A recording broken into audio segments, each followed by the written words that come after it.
Hi there, eighth graders. We're going to take a couple days and just kind of talk about the idea of irony. You will hear about this as you read. You might have already heard it. If so, this will be a review for you. But we just want to talk about the different types of irony and just how there's different ways that authors create situations in their writing to kind of create different things for the reader, whether it be suspense or humor. Authors use irony to get that done. So what I want you to do is to get out your reader's notebook and you're going to write down these three definitions. Again, irony is used to create something for the reader, whether it be humor or suspense.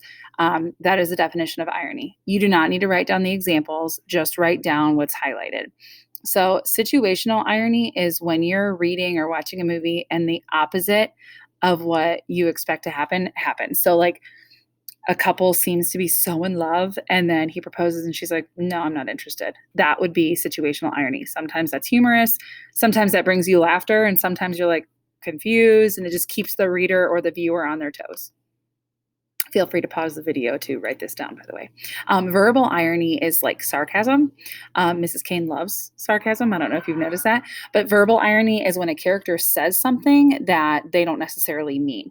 So, like when Steven in Drums, Girls, and Dangerous Pie, like everything that he said was sarcasm. But if somebody's like, "How's your day going?" and you're like, "It's fantastic," and it's like been a terrible day, that is verbal irony when you say something that is different than what you mean. Okay. And then the last one is dramatic irony. This is like when you know somebody's hiding in the basement and somebody walks down there anyway and you're like, "Don't go downstairs." That's dramatic irony when the viewer or the reader knows something that the character doesn't. Okay. So we have a couple examples for you to take a look at. And of course, it's with Disney movies. Now they're not actual Disney movies, but they're Disney scenes. So the first one is Gaston. And if you know anything about Beauty and the Beast, Gaston is like full of himself and he thinks he's the greatest thing since sliced bread. And Belle does not like him, but he cannot get through his head that she has no interest in him. So he says to her, "There's not a girl in town who wouldn't want to be in your shoes," because he loves her and she's so lucky that he loves her. And she's like, and he says, or she says, "I just don't know what to say. I just don't deserve you." She doesn't mean that.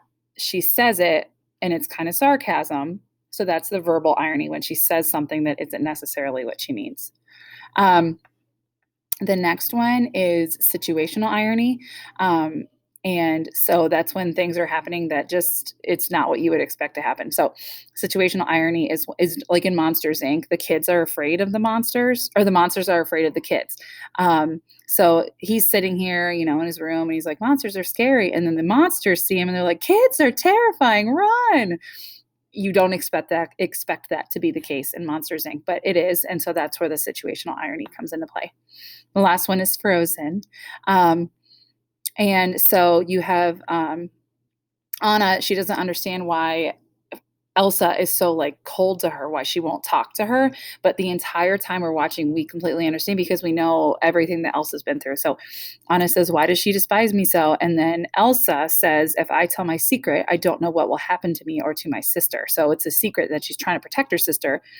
But it's ironic because we know what's going on, but Anna doesn't. Okay, so that's that situational irony. And then it ends up by, um, Elsa becomes the queen, and then finally, everything comes, they all are lovey dovey, and, all the secrets are come out and whatever.